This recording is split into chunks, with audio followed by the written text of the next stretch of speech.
अब मैं बिला आखिर आपके हवाले करना चाहूंगा जिसके आप मुंतजिर थे, हमारे हफ्ते अजीज अहमद खान साहब इस शेर के साथ ना नए बुलबुले शहदा तो सुना हंस हंस कर, ना नए बुलबुले शहदा तो सुना हंस हंस कर, अब जिगर थाम कर बैठो, अब जिगर थाम के बैठो, मेरी बारी आई। ये जो रोशन काबरा चेहरा आप देख रहे हैं, जो आपको दिखने में भोला भाला दिखता है, ये भोला भाला चेहरा नहीं है, ये आग है, आग जो आपके सियासी कारोबार को जलाकर राख कर देगी, आपको भस्म कर देगी और आपको अपना बोरिया बिस्तर लपेट कर इरशाद भाई के मुताबिक कोलाबा जाना पड़ेगा और अपने आपके जो नगर सेवक है उनको बैठना पड़ेगा। सर का इस्तेकबाल नाराए तकबीर से करे, गर्म जोशी के साथ करे और इस नियत के साथ सुनने बैठे कि आज हम अपना मंडी बदल कर जाएंगे, कुछ सीख कर भी जाएंगे। नाराए तकबीर, नाराए तकबीर, देखो देखो कौन आया।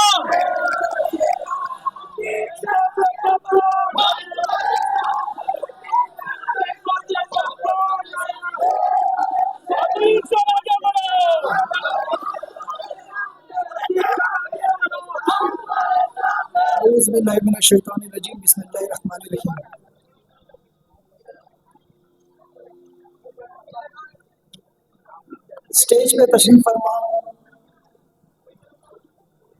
हमारे तालुका प्रेसिडेंट इरफान शेख साहब, वर्किंग प्रेसिडेंट सोहेल खान साहब, जॉइंट सेक्रेटरी तबरेज़ निज़ामी साहब, महिला की तालुका प्रेसिडेंट नसरीन आपा,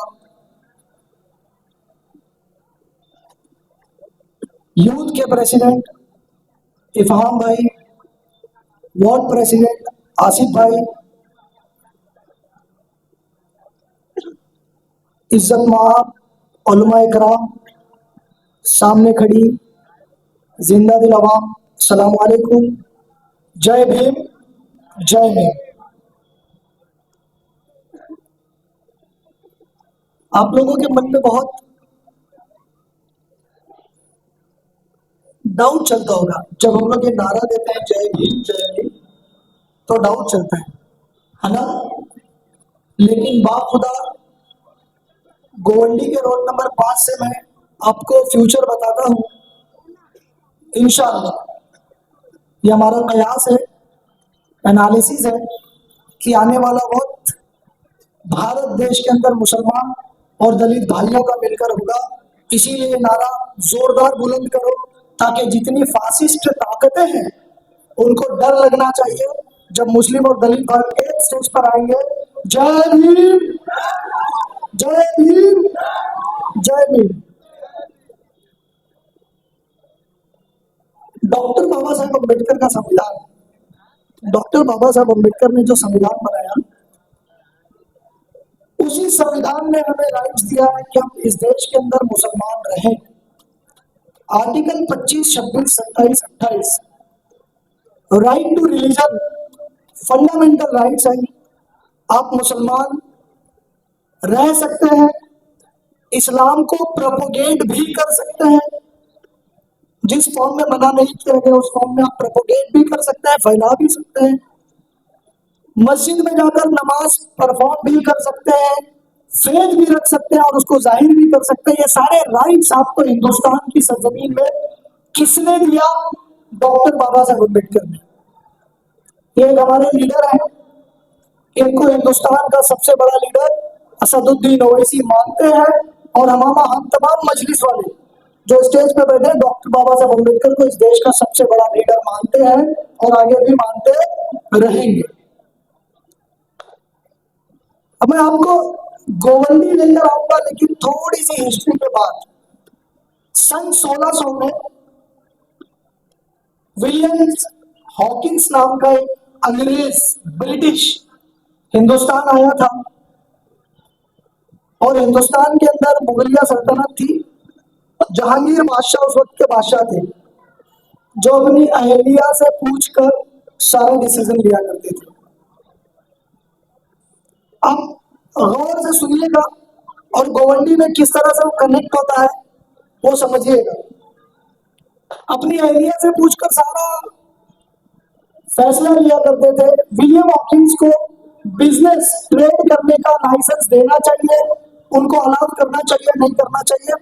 उनकी बेगम ने कहा कि दे दीजिए, इन्होंने दे दिया। और धीरे धीरे ट्रेड करते करते अंग्रेज हमें पर राज करने लगे। और 1947 में गांधी जी ने, जो आजादी के लीडर हैं, फादर ऑफ द नेशन, उन्होंने अंग्रेजों को भगाया। उनकी कद काठी जानते हैं आप कैसी थी? पतले दुबले, बहुत ज्यादा उनकी हाइट नहीं थी, लंबाई चौड़ाई नहीं थी, पतले दुबले थे, लेकिन वो वकील थे। क्या थे? वकील थे। और डॉक्टर बाबा साहब अम्बेडकर क्या थे? वो भी वकील थे। और मजलिस के स्टेज पर आपको दिख रहे हैं 6-7 वकील बैठे हुए। तो बाबा साहब, गांधी जी, और तीसरा बताता हूं, गुस्सा भी बहुत आता है इन लोगों को, भगत सिंह। ये मजलिस के अंदर तीनों सिफत आपको नजर आएगी। अगर आप कानूनी दांवपेच खेलोगे तो डॉक्टर बाबा साहब अम्बेडकर ने जिस तरह से हमें सिखाया है, कानूनी दांवपेच में रहकर उससे हम आपको मात देंगे। और गांधी जी ने बताया कि सड़कें सुनसान नहीं करना है, आपको हमेशा प्रोटेस्ट का मार्ग अपनाना है। वही प्रोटेस्ट का मार्ग हमेशा मैं अपनाता हूँ। और उसके बाद अगर सरकारों की आंख नहीं खुले तो जिनको धमाके की जरूरत, जिनको जागने की जरूरत होती, जो नींद का बहाना करके सो रहे हो, तो उनको धमाके की जरूरत होती है। वो धमाका करना भी हमें किसने सिखाया? भगत सिंह ने सिखाया। तो हम यहाँ पर कोई बॉम्ब का धमाका तो नहीं करेंगे, लेकिन जनता को जगाकर रोड पर लाकर धमाका और तमाशा दोनों करना जानते हैं। और गोवंडी के अंदर क्या होता है, इसलिए आज सोते हुए सत्ता की आंख खुल गई। और इसका पूरा का पूरा क्रेडिट, पूरी की पूरी जिम्मेदारी आपने लेनी चाहिए। अगर आप नहीं होते विधानसभा इलेक्शन में, 42,000 वोट नहीं दिए होते, तो आज गली गली, नगर नगर, कूचे कूचे आपका एमएलए आपको नजर नहीं आता। एसी की गाड़ी में बैठकर आता, एसी के ऑफिस में बैठता और वापस एसी में जाकर सो जाता।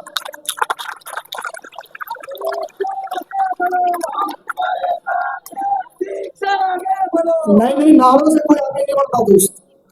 आगे बढ़ाने के लिए वोट देना पड़ता है। खटाखट जिस दिन जिस मशीन में वोट गिरेंगे तभी आगे बढ़ेंगे। डेमोक्रेसी के अंदर सर मायने नहीं रखते हैं, वोट्स मायने रखते हैं। मुसलमानों, आप इस बात को बगैर सुनिए भी, समझिए भी, अमल भी कीजिए कि आपकी अपनी जमात है, इसको वोट करना है। सिर्फ सुनकर नहीं चले जाना, वोट में तब्दील होना चाहिए। अब मैंने स्टार्ट किया था 1600 से। अंग्रेज आए, अंग्रेजों ने भारत देश के ऊपर राज कैसे किया? उनकी एक पॉलिसी थी, डिवाइड एंड रूल, बांटो और राज करो। 2009 में भी एक अंग्रेज आया था गोवंडी में। अब समझ रहे हैं मैं किस तरफ इशारा कर रहा हूं? हाँ, इंडियन अंग्रेज खूब सारे पैसे कमाए। गोवंडी की जनता को हमेशा ये कहा, अबे चल, तेरा काम नहीं करेंगे, मैं ऑफिस में बैठा हूँ। ऐसे कई लोग शिकायत करते आकर मेरे पास कि ऑफिस में गए तो बोले साहब गटर भर गई, तो बोले मैं क्या गटर साफ करने के लिए बैठा हूँ? हाँ साहब, आप गटर साफ करने के लिए बैठे हैं, और अगर आप नहीं करेंगे, जिस दिन गटर में मैं हाथ डालूंगा फिर आप आके साफ करने लगेंगे। तो जनता की सुनिए, कीजिए। उस अंग्रेज ने, हिंदुस्तानी अंग्रेज ने आपके बीच में भी फूट डाला, डिवाइड एंड रूल की पॉलिसी अपनाकर राज करता रहा 2009 से लेकर 2024 तक। आप कहोगे तो फिर जीत गया वो शख्स, फिर जीत गया।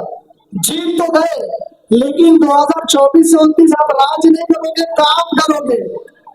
ये डेमोक्रेसी का पावर है कि अपोजिशन अगर मजबूत हो तो जीता हुआ लीडर कितना भी पावरफुल हो, चाहे वो अबू हाशिम आजमी हो, चाहे वो देवेंद्र फडणवीस हो, चाहे योगी आदित्यनाथ हो, नरेंद्र मोदी हो, अमित शाह हो, अगर अपोजिशन मजबूत है तो उनको सड़क पर उतर के काम करना पड़ेगा। यही खूबसूरती संविधान की डॉक्टर बाबा साहेब अम्बेडकर ने संविधान में रखा हुआ है। अब आप सोच रहे होंगे कि क्या बेबुनियाद बात करने लगे साहब यहाँ पर आके, पढ़े लिखे माना सुने हैं कि पढ़े लिखे हैं, है ना, एमए किए हैं, एलएलबी किए हैं, क्या बेबुनियाद बात कर रहे हैं। डिवाइड एंड रूल कैसे किए, मैं बताता हूँ कैसे किए। सुल्तानपुर वालों को सुल्तानपुर वालों से लड़ा दिया। लड़ाया नहीं लड़ाया, लड़ाया नहीं लड़ाया, सुल्तानपुर वालों को फतेहपुर वालों से लड़ा दिया, फतेहपुर वालों को आजमगढ़ वालों से लड़ा दिया, उत्तर प्रदेश से दिल भर गया, बिहार वालों से लड़ा दिया। और पता है उस शख्स का नारा क्या है? जिनको मुस्लिम लीडरशिप चाहिए वो पाकिस्तान चले जाए। बोलो, बोलते हैं कि नहीं बोलते? मैं कोई इल्जाम नहीं लगाऊंगा, जो हकीकत है वही बयान करूंगा। बोलते हैं ना, जिनको मुस्लिम लीडरशिप चाहिए वो कहां चले जाए? पाकिस्तान चले जाए। और जब इलेक्शन आता है तो क्या बोलते हैं? एक मुसलमान लीडर है, विधानसभा में आपकी आवाज उठाएगा, जिता दो, है ना? अब इसको गोंडी की भाषा में बोलूंगा तो अब शब्द हो जाएगी, बोलता नहीं हो, आप खुद समझ लो इसको क्या बोलते हैं। जिसको मुस्लिम लीडर चाहिए पाकिस्तान चले जाओ, इस तरह का नारा। उसके बाद साहब ये बोलते हैं, भैया अभी जगह जगह पर स्टेज लग रहे हैं, ये भी हमने सिखाया, करवा रहे हैं, वरना पूरा माल जो आपका मारे ना, चाली रैली गटर रोड स्कूल मदरसे इन सब का जो कमीशन मारे, सब बार बार घर खरीद के वहां पर बैंक बैलेंस में रखे हुए हैं, वो सब निकलवा रहे हैं, हम लोग निकलवाएंगे। क्या नारा दे रहे हैं स्टेज लगा लगा के सब जगह?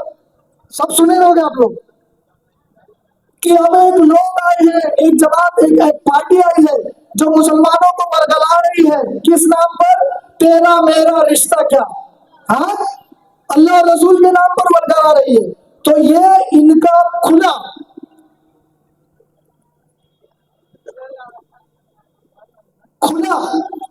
दोगलापन है।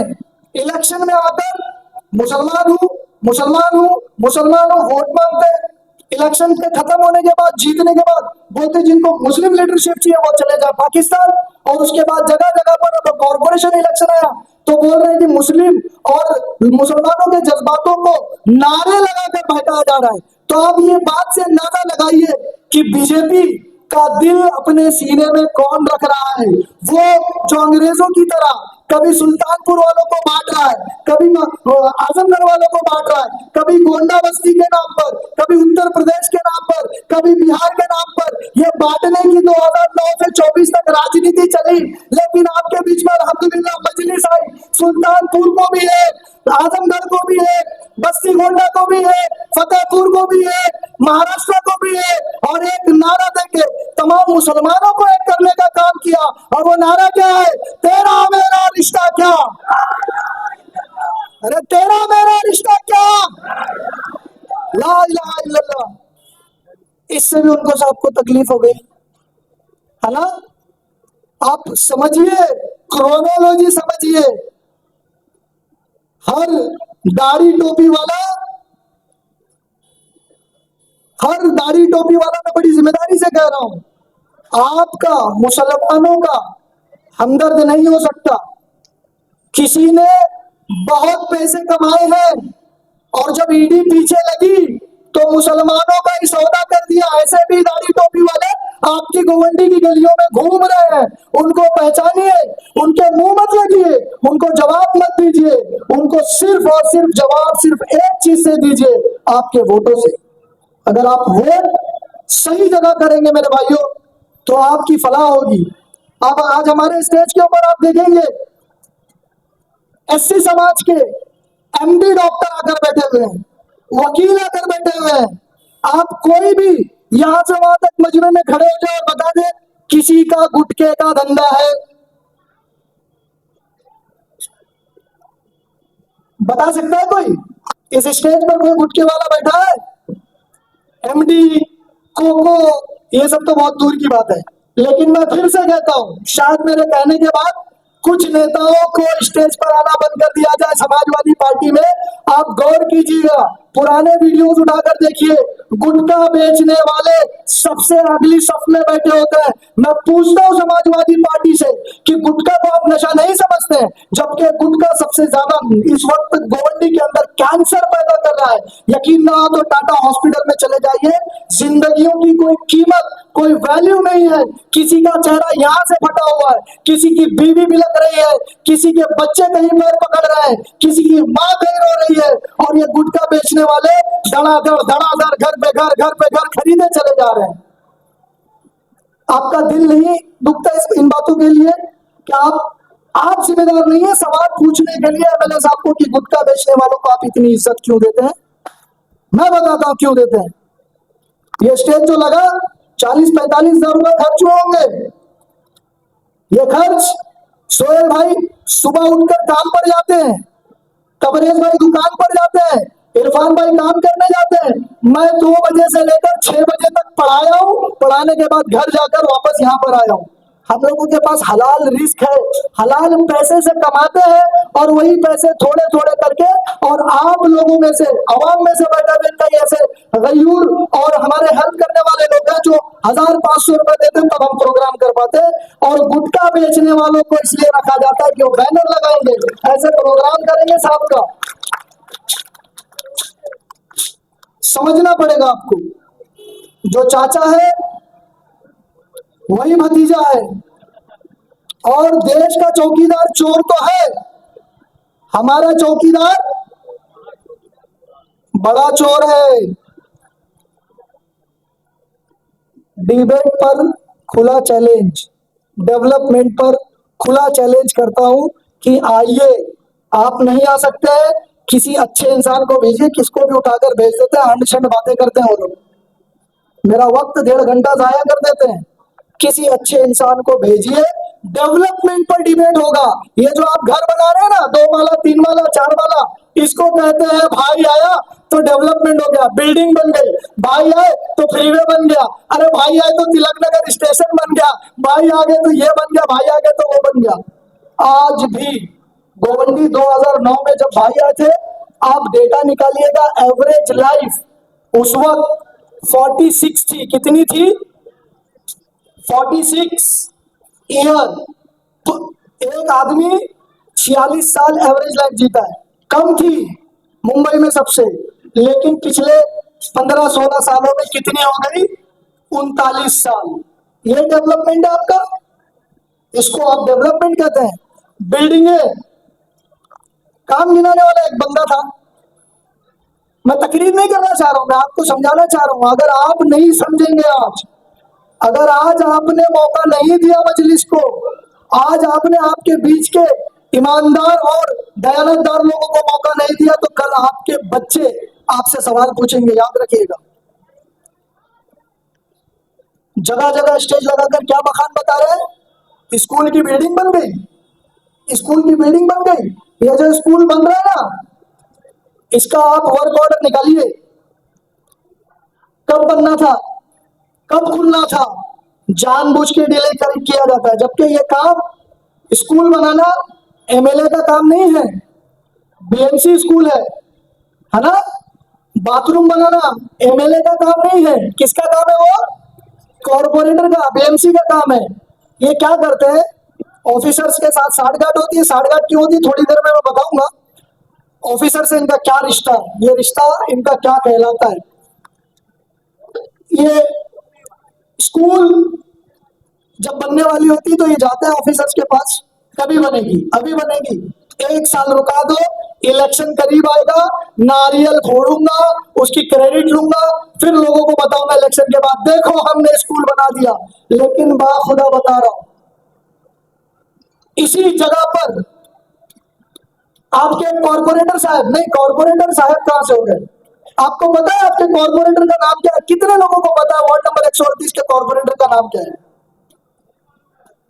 इरफान भाई, अरे वो तो मामा है कॉर्पोरेटर के, वो कॉर्पोरेटर नहीं है, समझिए खेला। कॉर्पोरेटर भांजी साहब है उनकी, जिनको आपने कभी पिछले 5 सालों में देखा नहीं होगा। ये वो कॉर्पोरेटर्स हैं बेचारे जिनको मैं सलाम करता हूं। नकाब में रहकर वो इलेक्शन लड़ी, लेकिन पिछले 5 सालों में घर के ही बंदों का जो कॉर्पोरेटर बनी, उनका किस तरह से हक मारा जाता है। देखिए, उनको बाहर नहीं निकलने दिया, क्योंकि अगर वो बाहर निकलेंगे, लोगों से मिलेंगे, तो नेता बन जाएंगे। घर में बैठो, मैं कॉर्पोरेटर हूं, जनता को गुमराह किया, ऑफिसर्स को गुमराह किया, हर किसी को गुमराह किया, मैं कॉर्पोरेटर हूं, मैं कॉर्पोरेटर हूं। जबकि कॉर्पोरेशन जो है वो संवैधानिक पोस्ट है, इसका गलत इस्तेमाल किया गया, घर में कॉर्पोरेटर का हक मार दिया गया। अब देखिए, गलत कह रहा हूं कि सही कह रहा हूं मैं? तो वो जो लोग अपने रिश्तेदारों का जो एक संवैधानिक पद पर जीत कर आए हैं, उनका हक मार रहे हैं, तो आपका हक मारने में एक इंच भी, एक सेकंड के लिए भी नहीं सोचते। सही कह रहा हूं, गलत कह रहा हूं? अब आप मेरे को एक बात बताइए, चलिए मैंने मान लिया, मैं नाम इसलिए लेता हूं ताकि आपको क्लियर हो जाए। इरफान भाई कॉर्पोरेटर है, मैं पूछता हूं, इरफान भाई ने बहुत बखान कर दिया एमएलए इलेक्शन में भी, और यही स्टेज लगाकर बोले हम ये वाला स्कूल बना दिए, हम वो वाला स्कूल बना दिए, हम इतना अच्छा स्कूल बना दिए। अच्छा स्कूल बनाए ना, तो अपने घर के कितने बच्चों को उस स्कूल में डाला, पूछो, क्यों नहीं डाला? अरे अच्छा था ना, अच्छा था कि नहीं डाला। मैंने अपने बच्चों को डाला, और मैं जाता हूँ स्कूल में, ये स्कूल की बिल्डिंगें बाहर से बड़ी अच्छी दिखती हैं, लेकिन आप अंदर जाकर देखिएगा तो गंदगी बेहिसाब दिखेंगी आपको। उसमें आने वाले 27 आइटम, उन आइटमों की चोरी नजर आएगी आपको। बच्चे बेतहाशा यहाँ से वहां भागते हुए नजर आएंगे आपको। ये स्कूल इसी वार्ड में आता है, बीएमसी स्कूल, हाईवे पर स्कूल छूटती है, आप देखते हो 12 बजे, हाईवे चलता रहता है 12:30 बजे, बेचारे बच्चे इस रोड से उस रोड, उस रोड से इस रोड। अभी एमएलए साहब जो है और हमारे कारपोरेटर साहब इंतजार कर रहे हैं कि कोई हादसा हो जाए तो हम अपनी राजनीति को सेकने के लिए वहां चले जाएंगे घर पे और खड़े हो जाएंगे और धरना दे देंगे। क्यों इंतजार कर रहे हैं आप बनाइए ना फुटपाथ, वहां पर एक ब्रिज बनाइए या अंडरग्राउंड ब्रिज बनाइए ताकि बच्चे जा सके। नहीं बनाएंगे। स्कूल अच्छा बनाया, अपने बच्चों को नहीं पढ़ाएंगे। सही कह रहा हूं, गलत कह रहा हूं, बोलिए आप। फिर उन्होंने बताया कि हमने बाथरूम बनाया। मैं कहता हूं बाथरूम बनाया नहीं, बेवकूफ बनाया। और संडास घोटाला जो मैं बार बार बोलता हूं, किस लिए बोलता हूं मैं आपको समझाता हूं, 2 मिनट में ये बात भी समझ लें आप। एक बाथरूम बनी, लॉट 11 आया, लॉट 11 के अंदर हर प्लॉट के लिए बाथरूम नहीं था। उस पॉलिसी के अंदर लिखा हुआ था, सुनिए, उस पॉलिसी के अंदर लिखा हुआ था कि जिस प्लॉट में हर एक कॉर्पोरेटर को बुलाएगा, बोला गया कि आप जाइए, आपके इलाके में जिस प्लॉट में सबसे ज्यादा जरूरत हो उस प्लॉट के अंदर एक लॉट 11 का बाथरूम बनाया जाएगा, जिसकी लागत करोड़ों रुपए होंगी। जैसे ही करोड़ों रुपए सुने, आपके कारपोरेटर साहब और एमएलए साहब के कान खड़े। अब कमाई करोड़ मतलब 28 लाख अपना, 28% अपना। तो 28% के हिसाब से अगर मैं एक बाथरूम बनाऊंगा तो 28 लाख मिलेगा। 9-10 पास करवा देते हैं और ऑफिसर्स को मिला क्या, ऑफिसर्स को भी पैसे मिले उसमें करप्शन के। सब ने कद्दू काटा और मिलके बैठ के खाया उसको और लॉट 11 के बाथरूम बना दिए। चलिए मैं आपको मान लेता हूं आपने बाथरूम बनाया, अच्छा किया, बना दिया। कोई भी प्लॉट का बाथरूम चालू है क्या? 138 में इसी वार्ड के अंदर सोहेल भैया को मैंने भेजा, मैंने कहा जाइए जितने बाथरूम बने खाली फोटो और वीडियो बनाइए, गूगल मैप पर जाकर डेट और टाइम के साथ बनाइए, ताकि जब ये हमारे ऊपर सवाल करें तो हम इनको बताएं। और सोहेल भाई बताओ कितने बाथरूम बनते? 15 बाथरूम बनते।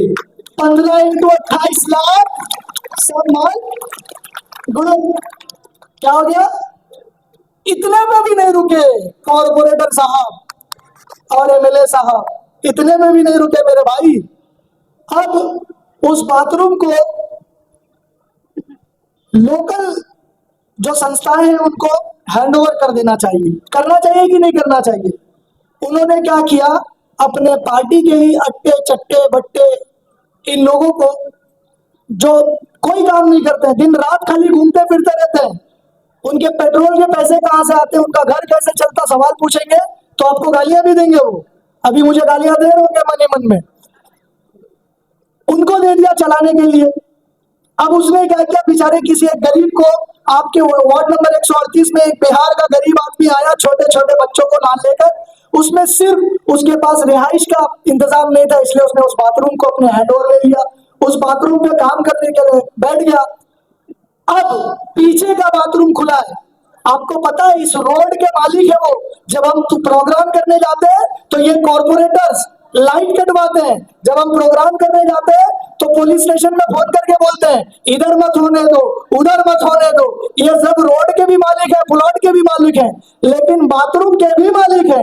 लेकिन बाथरूम से पैसा कमा रहे हैं। जब मेरे जैसा एक सर्वसाधारण व्यक्ति एक बाथरूम में लाइव वीडियो लेकर घुसता है, 1055 बोतलें कॉरेक्स की निकलती है, तो एमएलए साहब भी गायब और आपके कॉर्पोरेटर भी इस गायब। मैं बोल रहा हूं ये धंधा उनका ही है। यकीन नहीं होता ना तो आप इनको जिताइए मत, ये कॉर्पोरेटर मत जिताइए, उसके बाद एमएलए को हरा दीजिए। गोवंडी में अपने आप नशे का धंधा बंद हो जाएगा, क्योंकि नशे का धंधा भी 2009 के बाद बढ़ा है। और उसके बाद जब उनके कॉर्पोरेटर जीत गए तो बाथरूमों का इस्तेमाल अपने माल को रखने के लिए किया गया।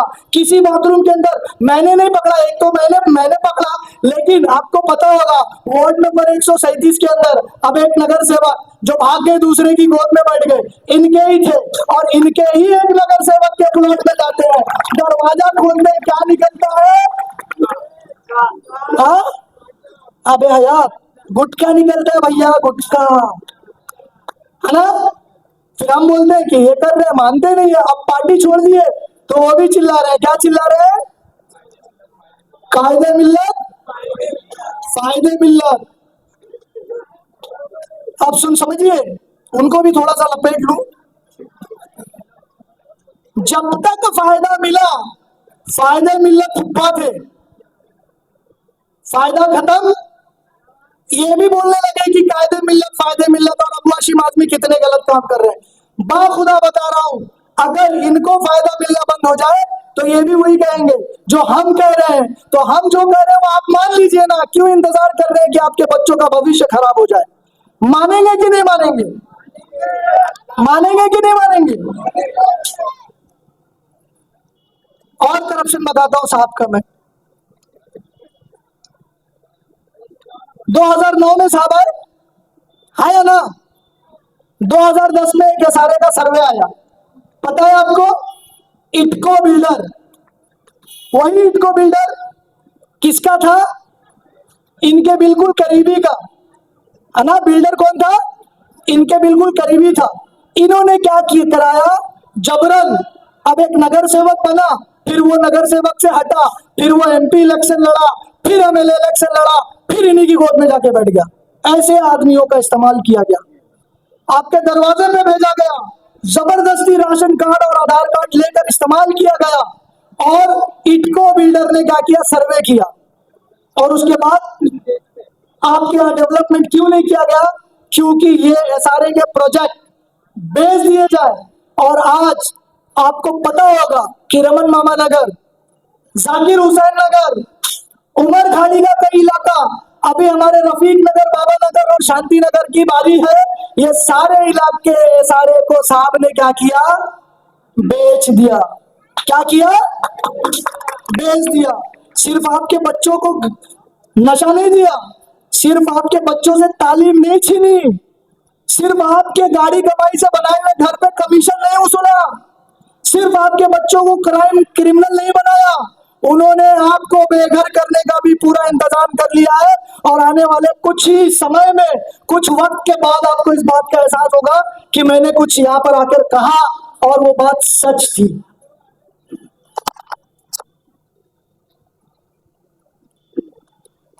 बताइए अगर मैं कुछ झूठ कह रहा हूं तो। अरे अवेंटा साइड बिल्डिंग बन जाने को आप डेवलपमेंट कहते हो, खड़े रह के बोलते हैं क्या डेवलपमेंट है? बिल्डिंग के बन जाने को डेवलपमेंट नहीं कहा जाता, कंक्रीट चीजों के बन जाने को डेवलपमेंट नहीं कहा जाता, डेवलपमेंट एज होल करना पड़ता है।